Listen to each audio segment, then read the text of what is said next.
True Crime South Africa is published in conjunction with Arena Holdings, publishers of Times Live, Business Live, Sowetan Live, and others. The opinions expressed in this podcast do not necessarily represent the views of Arena Holdings and its affiliates.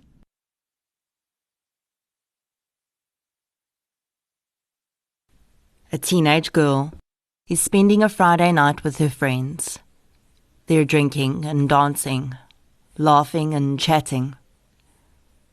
In the early hours of the morning, it's time to go home. The group splits up. The girl goes one way and the rest of the group go another.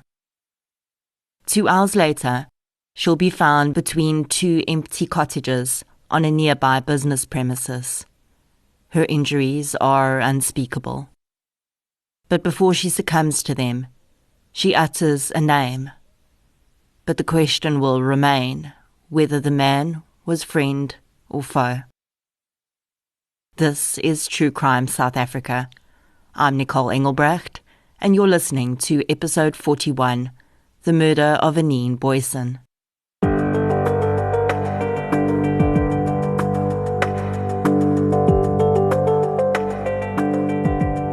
Before we get into today's episode, I'd like to thank all of True Crime South Africa's listeners who continue to support the show through Patreon and PayPal.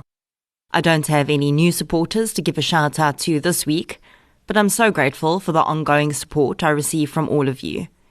If you'd like to support the show through Patreon or PayPal, I'll leave the links in the show notes. Patreon supporters get a shout out in the episode directly following their sign up, and they also get access to one additional exclusive Patreon episode per month. Any form of support is appreciated, and it doesn't have to be financial. Sharing of episodes, inviting your friends and family to listen, and interacting on social media all go a long way to helping the show to continue growing and improving. The case I'm covering today is quite well known in South Africa. Of course, I had heard about it when it happened in 2013. Anene Booysen became a name that was synonymous with the savagery of rape and murder of women. I often find it interesting how my memories of a case become skewed, and I think that's the same for many. I often discover that when I start researching a case, what I thought happened and what really happened are quite different. In this case, the reality compared to the idea I had in my head were like night and day. I worked off the sentencing document from the judge, which detailed the injuries that Anene sustained. And when I compared that to some of the media reports that are still available on the internet today, the level of misreporting was shocking. I'll get into the reports as well as the reality later on, but I must warn you that today's case contains descriptions of horrific injuries. Some of the seasoned doctors that treated Anene said that it was the worst case they'd ever seen. I will let you know when I'm about to describe her injuries, but there will also be unavoidable references to them throughout. So please keep that in mind if you feel that this may be triggering for you. Besides the shocking injuries sustained, there are other mysteries that surround this case, even to this day. A man is in jail for Anene's murder, but there is ongoing speculation that he may not have been the correct perpetrator, or at the very least, he didn't act alone. Let's get into episode 41, The Murder of Anene Booysen. The following episode may contain sensitive material including descriptions of violence, sexual assault, or graphic descriptions of injuries to victims. If you feel you may be triggered by such material, please consider this before accessing our content. To access trauma counseling or services, please see the helpline information on our show notes. Anene Booysen was born on the 30th of October 1995. Her initial home life, according to records from the Department of Social Services, as well as her foster mother, was based around chronic alcohol and drug abuse by her parents, as well as domestic violence. Anene lived with her parents in Melkbosstrand, Western Cape, when she was born. But conditions in the home soon grew so dangerous for the children that in 1998, social workers removed her, as well as her older brother and sister. Anene was 3 years old when she was placed with her brother into the care of a foster mother called Corlia Olivia. They initially lived with the woman in Melkbosstrand and then moved to Bredasdorp. Despite having her children removed, Anene's biological mother did not stop having children, and in 2008, she would be convicted of the culpable homicide of a child that she had given birth to after Anene had been removed. Anene's father worked on a farm, but also made little effort to maintain contact with his children. Although Corlia Olivia was a court-appointed guardian for Anene and her brother, I must wonder how much research was done into the background of the woman and whether social workers actually continued to check in on the children, as it's alleged that Olivia also had an alcohol abuse problem, and she would regularly tell Anene to leave the house and find somewhere else to sleep if she wanted to entertain male friends. These allegations would be made by a friend of Anene's, to whom she would often go for a place to sleep when these incidents happened. After one such incident in 2009, when Anene was 14, the girl refused to go back to her foster mother, and between 2009 and 2013, she lived with a friend. Anene struggled academically, and when she was 15, she was already 3 grades behind where she should have been. And without the support of a family to keep her in school, she decided to drop out. I cannot say for sure what the nature of Anene's academic problems were, but I do know that children with fetal alcohol syndrome, which occurs when a mother abuses alcohol during pregnancy, often struggle with learning disabilities. Of course, I also can't prove that her mother did abuse alcohol while she was pregnant with Anene, but considering the home circumstances and her ultimate conviction for the manslaughter of another child, it is highly likely. Anene would live with her friend until early 2013, when she decided to move back in with her foster mother. She was described as a quiet girl who was not usually interested in going out to parties or pubs, and would spend most of her time at home watching television.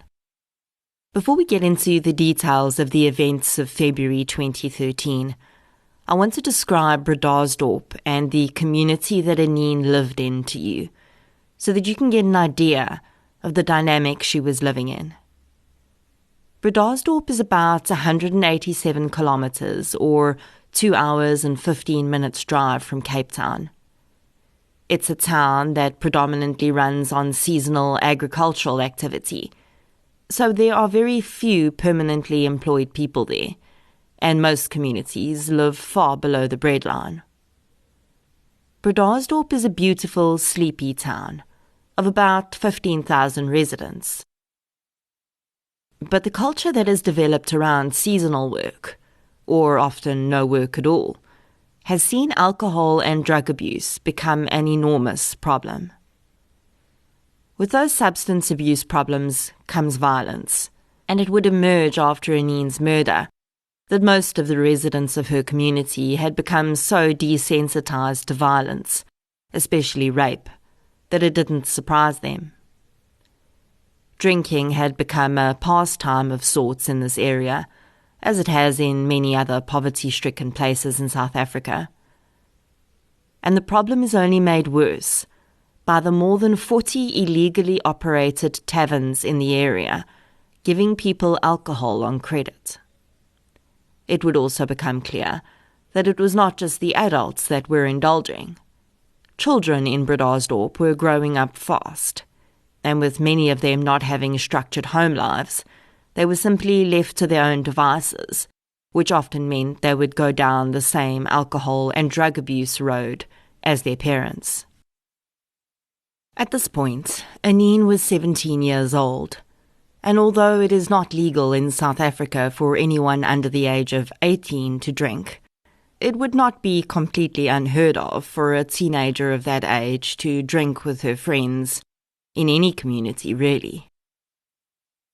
On Friday the 1st of February 2013, at around 5 p.m, Anene told her foster mother that she was going to the pub with friends. Her foster mother would later say that she did find this strange, as she didn't know Anene to enjoy the pub atmosphere. But I think it's really important to remember that Anene had been living outside of the home for 4 years, and her foster mother likely wouldn't be up to date with the girl's interests. Corlia agreed to let her go, but reminded her that her curfew was 10 p.m. Anene did not go directly to the local pub, though. Instead, she went to a friend's house, where a group of her friends had gathered and they started drinking there. Anene also did not go home at 10 p.m. Instead, between midnight and 1 a.m, she accompanied the group of friends to the bar they had intended to go to, a place called Cully's Bar, which was close to their homes. Some of the people from the house party joined, and they also met other friends at the bar. Among them was 22-year-old Johannes Kana and Jonathan Davids, whose nickname was Zwei.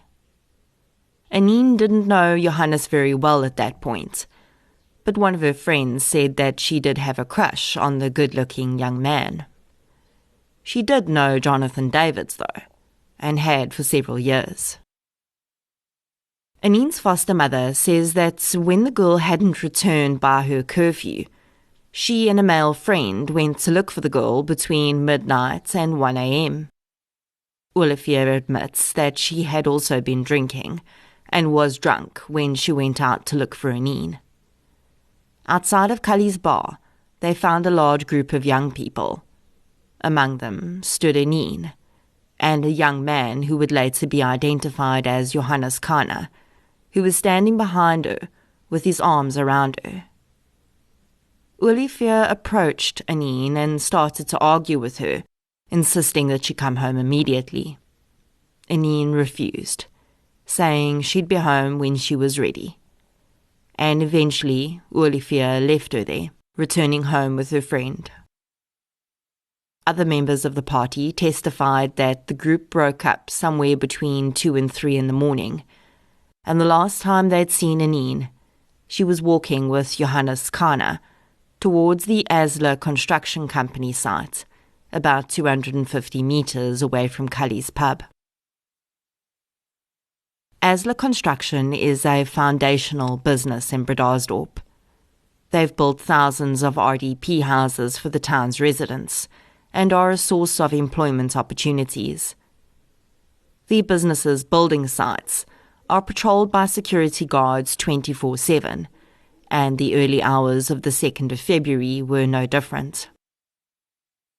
Security guard Frederick Fourie inspected his portion of the grounds on a rotational basis, and at 3:35 a.m. he patrolled an area where 2 new cottages had been built. The cottages were not yet occupied. As was his habit, Fourie would shine his torch down each lane between the buildings, making sure that no vandals or other intruders were hiding between the cottages. When he checked the area at 3:35 a.m, there was nothing strange to report. He continued on with his patrol rotation between the buildings, and as he was returning to his post at 4:10 a.m, he passed the space between the new cottages again, and this time he heard a low moaning sound. He shone his torch down the lane and saw the figure of a woman laying on the ground. Fourie immediately radioed his supervisor for backup, concerned that whoever had harmed the woman might still be in the area. Within minutes, Eben Mertz arrived, and together the men approached the girl. Mertz could see that the woman was seriously injured, so he stayed with her while Fourie phoned the police and an ambulance. Constable Ricardo Mertz, I'm not sure if he's related to the supervisor or not, and Constable Josephs arrived on the scene within 5 minutes. Please note that I am about to get into some graphic descriptions. Constable Mertz would later testify that when he approached a young girl, he noticed that she was laying on her back and that her pants were pulled down to her ankles. He saw that her eyes were swollen. When he approached, the girl tried to get up, but her legs collapsed underneath her and she fell onto her stomach. He saw at this time that there were streaks of blood all along her buttocks and back, and that there was something protruding between her legs. He initially thought that she may be giving birth, but upon closer inspection, he realized that it was in fact an intestine that he was seeing. He says that although she was moaning, when he tried to speak to her, she was unable to communicate with him. Understanding the severity of the situation, he decided to go to the nearby hospital to accompany the ambulance so that they could find the spot quicker. The ambulance arrived on the scene between 4:30 a.m. and 4:45 a.m. that morning. The paramedic, who would later testify in court, said that when he arrived, he pulled his vehicle right up to the scene so that he could use his headlights to work. He noticed that the girl's face was covered in bruises and blood. He administered a drip and used the contents of another drip to clean the protruding intestine and attempted to put it back into her body to prevent further damage and infection. The girl at this point was unable to speak, but the paramedic noticed a tattoo on her shoulder. It read, Anene Booysen. When he asked the girl if that was her name, she was able to nod. 17-year-old Anene Booysen's night of fun had ended in a savage attack. The ambulance driver found a striped hat nearby and, assuming it belonged to Anene, placed it on the stretcher with her. She was loaded into the ambulance and taken to Bredasdorp Hospital. At this point, the police officers did something a bit strange. The ambulance requested an escort to the hospital, and instead of leaving one officer behind to secure the scene, both officers left, leaving the scene in the charge of the security guard. The paramedic said that once Anene was in the ambulance, she sat up and asked for some water. Anene Booysen was rushed to the closest hospital, Otto du Plessis Hospital in Bredasdorp. The initial examination showed the true horror of what Anene had endured. I'm going to give you yet another graphic description warning here. The first doctor to examine Anene would testify that the girl's eyes were both bruised and swollen. Her lips were also swollen and bloody. She had bruises all over her face and body, as well as blood coming from her ear.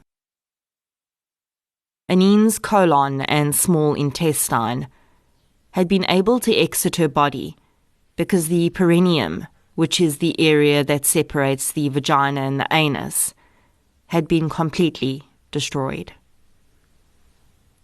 Despite the paramedics' attempts to reintroduce her organs to her body, they had exited again. The doctor also noted that parts of the girl's intestine were missing, including the section of the intestine that provides blood flow to the organ. This meant that attempting to replace the organ into the body would not reinstate the blood flow. With the victim's name now known, police arrived at the home of Corlia Olivier and transported her to Otto du Plessis Hospital. Corlia says that when she saw Anene, the girl was slipping in and out of consciousness. She asked her who had done this to her, and Corlia says that Anene had answered, Zwei and his friends. A nurse would later say that the girl had also said something to her about 6 men having been involved in the attack. Corlia left Anene at Otto du Plessis Hospital and returned home. I don't know if she was instructed to leave, or if Anene was in the ICU and she wasn't allowed to stay. But it's very sad to me that Anene, who clearly had some awareness at that stage about what was going on around her, was all alone during that time. A few hours after being admitted to Otto du Plessis Hospital, Anene was transported to Worcester Hospital by road, which is a 2-hour drive. She was assessed there by Dr. Storm Bissect, who determined that the girl needed to see a specialist surgeon to save her intestine and her life, and she was again transferred to another hospital, Tygerberg, which is another hour from Worcester. At 5 p.m. that afternoon, she was assessed by specialist surgeon Dr. Liesl Taylor at Tygerberg Hospital. Dr. Taylor testified that upon entering Anene's room, she found the girl on a monitor, and she became aware of the smell of decomposition. When she examined the intestine, she saw that it was already starting to change colour, and despite all of the attempts to keep the organ protected inside her body, it was now no longer viable. It would also be discovered that due to the breaking down of the perineum, which essentially protects the rest of the body from fecal matter, bacteria from her feces started to spread throughout her body, and her organs were starting to shut down. At this point, Dr. Taylor knew that surgery was going to be impossible, and they intubated Anene and attempted to stabilize her. Corlia Olivier was during this time being driven from Bredasdorp to Tygerberg by a policeman. However, she would not make it there in time. At 9 o'clock on the evening of the 2nd of February, Anene's body gave up the fight for life, and she passed away. All 3 doctors that had treated Anene, even the specialist surgeon with decades of experience, expressed that they had never seen anything so horrific having been inflicted upon a human being. All 3 doctors also agreed that there was no way that even penile rape by multiple offenders would have caused so much damage, and that there had to have been another implement involved. While Anene had been fighting for her life, the investigation had started immediately. At the scene, police had used a dog trained to pick up bodily fluids to find any implements which could have been used in the crime. A steel pipe, several large sticks, and a rock was found covered with blood. A very small amount of blood was present at the site, which seemed strange considering the considerable injuries that had been incurred. But the wine glass that Anene had been seen walking away with from the bar was found smashed nearby. Police also found pieces of human tissue on the ground and splattered against a nearby wall, which they believed to have come from the attack on Anene. The hat which had gone with Anene to the hospital was handed over to police as evidence. An autopsy conducted on Anene's body noted that she had been severely beaten. The complete destruction of the perineum was noted, as well as the missing tissue from the intestines. The piece of human tissue found at the scene was handed to the forensic pathologist, and she confirmed that this was indeed the missing section of Anene's intestine. The pathologist believed that even penetration with an object would likely not have caused the kind of damage she had seen.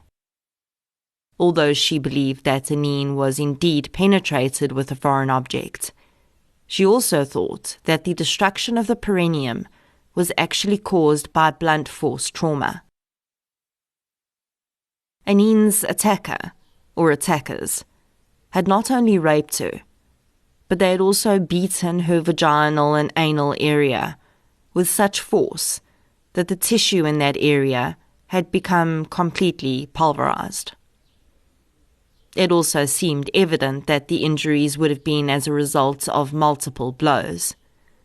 The offender would have struck Anene several times, rested, and then continued.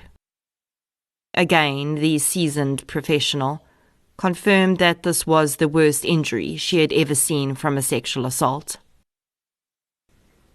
Back in Bredasdorp, Anene's friends were being made aware of what had happened to her. Police quickly determined the girl's last movements and interviewed each partygoer individually. I was quite impressed by the number of different units that came to work together on this case. Perhaps the Bredasdorp police realised that they simply didn't have the resources or the expertise to work on a murder like this, because they called in an officer from the Sexual Offences Unit in Hermanus to kick off the investigation. The officer quickly realised that Johannes Kahne's name was coming up as the last person seen with Anene from several sources, and she interviewed the young man at his house on the Sunday after Anene had died. Johannes Kahne admitted that he'd been with Anene, but said that he'd left her outside the pub. He claimed he called out to her foster mother on the other side of the road and told her to take the girl home because she was drunk. He had then left the bar alone. The officer noticed that Kahne had an injury to his ear, and when she asked him what had happened, he said he didn't know. She also noticed that despite it being quite warm that day, he wore a long-sleeve shirt, and he had the sleeves pulled down over his hands.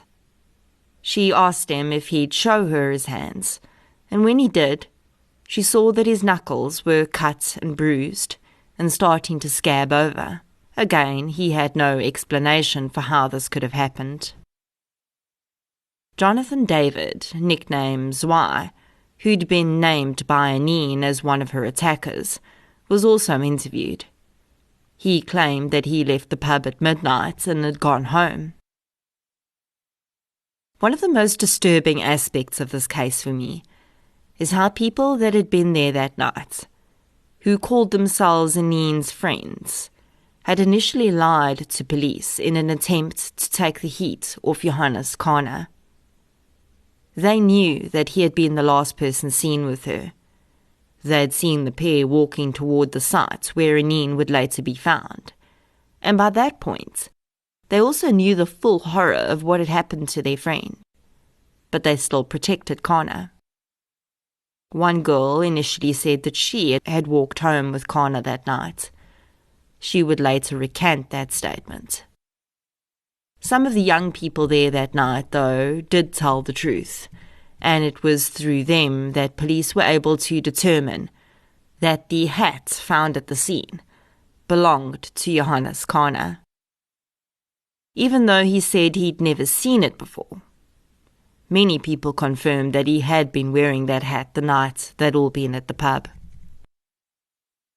While the investigation was escalating quite quickly, once the media got hold of the story, all hell broke loose. Clearly, police were not going to give exact details of Anene's injuries up front, but they did mention that the girl had been disemboweled, and I think that it was this word that started a whole range of inaccurate reporting in the media. It seems that the minute the word was used, people jumped to the incorrect assumption that the disembowelment had happened through an incision in Anene's stomach. When I was conducting my research, I found articles by well-respected news establishments that are still up on the web today that state as fact that Anene Booysen's stomach was cut open, her throat was slit, and a wine bottle was inserted into her vagina. One reporter claimed that both of Anene's legs were broken, all her fingers were broken, her throat was slit, her vagina was cut, and her intestine was separated from the body. When I approached the media house for comment, I must commend them for getting back to me quickly. I was told that not all of Anene's injuries were included in the judgment document, and while that may be the case, the testimony does state that there was no sharp implement used in the injuries to her genital area, and all 3 doctors testified that her intestines were not separated from her body at any time. I can't really imagine why broken legs and fingers would not be included in the judgment, as this is material to the amounts of violence used. But I guess, unless we actually read the autopsy report firsthand, we'll never know. The other thing that got spread around, which there was no proof of, was that Anene had been gang raped. This likely stemmed from her own statements of 6 men having attacked her, as well as the extent of her injuries. But there was no proof of this. Sadly, due to the extent of the injuries, it was also impossible to extract DNA samples from her. To be fair, we still don't know that she wasn't gang raped. By the 8th of February, police had arrested 3 men: Johannes Karner, Jonathan Davids, and another unnamed man. On the 10th of February, a member of the investigative psychology unit interviewed Johannes Karner in an attempt to get a confession. Karner eventually admitted that he had been with Anene that night. He said that they'd walked to the Asla construction site and started to kiss. He said he wanted to have sex with Anene, but she didn't want to. He then admitted that he had started to beat her. Anene had fallen to the ground, and he kicked her. When she was no longer fighting back, he raped her. He claimed that that was all he did. He didn't know about the injuries to her genitals, he claimed. When he left, she was lying on the ground a bit confused. He hoped she would pass out and not remember what had happened when she woke up. There seemed little chance, though, that in the 35 minutes that had passed from when the security guard did his first check at 3:35 a.m. to when he found Anene at 4:10 a.m., Karner could have brutally beaten and raped her, and then left her there for another gang of men to find, and that they would have still had time to do all the horrendous things that were done to her without being seen. We cannot ignore that the victim herself allegedly said that there were at least 6 perpetrators, and named Jonathan Davids. David says that he and Anene were close, and that she would more than likely have been telling her foster mom to get him to help her, not that he was the perpetrator. I don't know. We can't speak on Anene's behalf. And while the timeline makes it seem unlikely that other perpetrators stumbled upon Anene after Karner had left, it doesn't discount the possibility that they were there with him, that he set it up for them to be there, and that they all attacked her at the same time. Whether or not this is the case, the police said that they did not have sufficient evidence to lay charges against anyone else except Johannes Karner. And in June 2013, he entered a guilty plea to the rape charge and a not guilty plea to the murder charge. The National Prosecuting Authority rejected his guilty plea on the rape charge, saying that they would prove that if he was guilty of the rape, then he was also guilty of the murder. Karner's trial began in October 2013 in Swellendam, and was presided over by Judge Patricia Goliath. The state presented more than 20 witnesses and also undertook an in loco inspection of the route that Anene would have taken after leaving the bar. Several members of the community came out to support Karner at this inspection. The state was unable to present much physical evidence that actually linked Johannes Karner, or anyone else for that matter, to Anene's murder. His hat was there, and it did have blood on it. But some witnesses claimed that the hat had been lost that night, and when Connor had left the bar, he wasn't wearing it. The case was built almost entirely on circumstantial evidence. But of course, Connor did admit to having raped Anene, and from there, it wasn't a far stretch to believe that he killed her too. Connor did not present much of a defense. He didn't take the stand to testify, and his attorney relied on pointing out some of the blunders that had been made by police, which could have impacted the evidence. This would simply not be enough, and Johannes Connor was found guilty of both the rape and murder of Anene Booysen. On the 30th of October 2013, the day that Anene would have celebrated her 18th birthday, Johannes Connor arrived for his sentencing, sporting a prison tattoo that raised a few eyebrows, and for some, a few questions. Connor, it seemed, had been inducted into the 28s gang, somewhere between his arrest and his conviction, and he sported their gang insignia on his body now. The 28s are a so-called bloodline of the Numbers gang, which includes the 26s and the 27s. The gang has been active in South Africa for many decades, and they are very active in the prisons, especially Pollsmoor in the Western Cape. Connor's family had no knowledge of him being involved in a gang before his arrest, so it's entirely possible that he only became involved with them when he realized he was going to be in prison for a very long time and needed protection. Some say, though, that Connor's sudden affiliation is proof that Anene's murder was not just his doing, and that he is possibly protecting other gang members that were involved. Johannes Connor was handed down 2 life sentences, one for the rape and one for the murder. His family, though, were not entirely convinced that he was guilty, or if he was, that he had indeed acted alone. They proceeded to hire 2 private investigators who were able to gather some information that would have many doubting the man's guilt. It was alleged by the family that an eyewitness who had information that would cast doubt on Connor's guilt was ignored by Bredasdorp police. The city press would report a ream of information that they said the PIs had gathered, including 2 people claiming to have seen a group of men washing blood from a car in a cemetery the day after Anene was killed.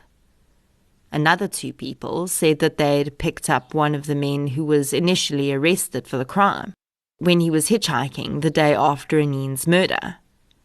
They say that the man was carrying a bundle of clothes under his arm, and he had a scratch on his face. He asked them for a bag as he said he wanted to dispose of the clothes that he was carrying. The dog handler, who had identified these sticks and rock with blood on them at the scene, questioned why those items were never presented as evidence during the trial. This man, who claimed to have seen drag marks at the scene, indicated that Anene was attacked somewhere else, and only discarded in the place where she was found. This was actually raised in the testimony in court too, and the judge said that this didn't make sense because the wine glass that Anene carried out of the bar was found at the scene, and he felt that she surely would have dropped that glass the moment she was attacked, proving that where she was found was indeed where the crime took place. One of the PIs said that one of the initial suspects had blood on his shoes, and that a community member had given clothing to police belonging to a man that she believed to be a suspect. It's alleged that the clothing was never processed as evidence. The PIs, despite being hired by the family, actually do believe that Johannes Connor committed the rape. They just don't believe that he was the only one involved. Despite the collection of all of this testimony, Connor did not lodge an appeal at the time of his sentencing, as he couldn't pay for an attorney. In 2014, a year after Anene's murder, her foster mother, Corlia Olivia, passed away from cancer. A few months later, her biological father was also found murdered near Bredasdorp. He had been dumped on a rubbish pile just outside of town. The community's reaction to Anene's murder spoke volumes about the level of sexual violence in that area. Most were really not shocked or even terribly dismayed that she'd been raped. It was only the nature of the murder that stirred any real surprise.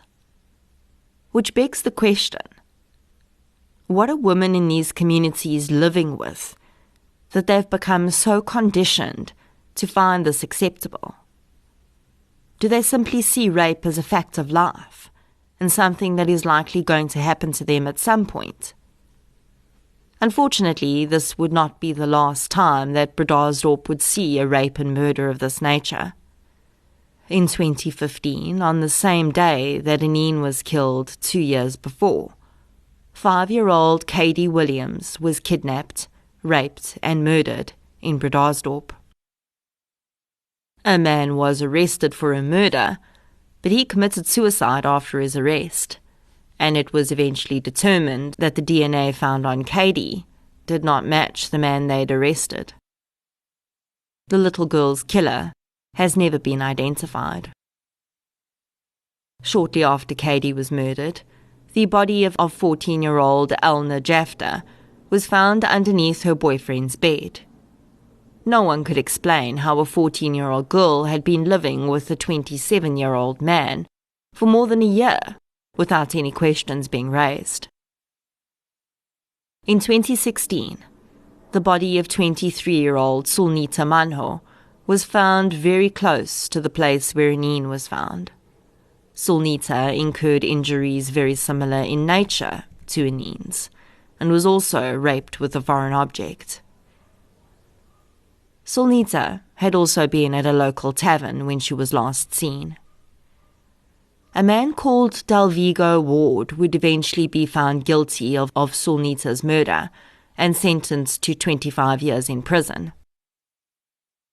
In 2018, 16-year-old Jodine Peters was raped, murdered, and her body was set alight 950 meters from the home she shared with her 3 siblings and single mom. Her murderers were identified as young men she knew well. Before Anene was murdered, the last case of this nature in Bredasdorp occurred in the year 2000. 13 years later, it seemed like Anene's murder opened the floodgates in the sleepy town, and suddenly gruesome sexual murders against young girls became the norm. But perhaps it wasn't that sudden after all. Perhaps it was simply an accumulation of the acceptance of rape and a desensitization to the violence in that area that culminated in these perpetrators taking their crimes to the next level. After the murders of Anene, Katie and Sulnita, a DA spokesperson questioned whether there was a serial killer in the area. Despite the similarities in location and manner of death, I don't think that's the case. I think that what's brewing in Bredasdorp and in many other communities in South Africa is far worse than a serial killer. It's the legacy of what we've come to accept as normal. Alcohol and drug abuse, single or no-parent families, domestic violence, rape culture, and the complete desensitization of people who live in these circumstances on a daily basis. This, in my opinion, has snowballed into a generation of people who think it's completely acceptable to take what they want by any means necessary. And that is a terrifying thought. Anene Booysen was every girl in every poverty-stricken community across South Africa and the world. She was the girl who was born into circumstances she doesn't deserve, and then is let down at every step along the way. Anene Booysen walked out of her foster mother's home on the 1st of February with the intention of having some fun.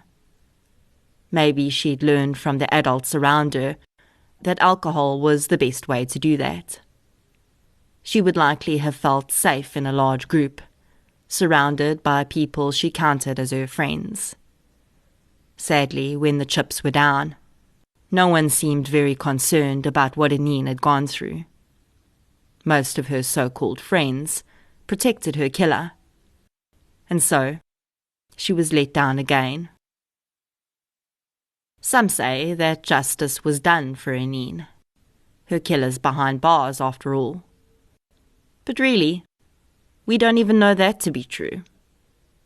And even if we arrested and convicted others for what happened to her that night, would that even be justice? Because what would really make up for everything that came before that? Every failure, every slap, every punch, every time someone turned a blind eye to her struggle. Every time a woman was raped in Bredasdorp before that day, and every time people protected the men who'd done it, they built another stepping stone to what would happen to Anene. So perhaps our only form of recourse is to reverse our own desensitization and stop accepting that women get raped and that alcoholic parents beat and abuse their children and that poverty results in violence. Maybe we need to stop telling rape survivors that they should be grateful they escaped with their lives and start asking how many surviving rape victims it takes to get to Anene. I'm sorry, Anene. You deserved better. You deserved to have parents that weren't abusive addicts. You deserved a foster mother who wasn't dealing with her own demons. You deserved help in coping with your schoolwork. You deserved friends that understood the meaning of the word, and to go out for a night on the town and return safely. You deserved to have someone holding your hand in your final moments on earth. Rest gently, Anene.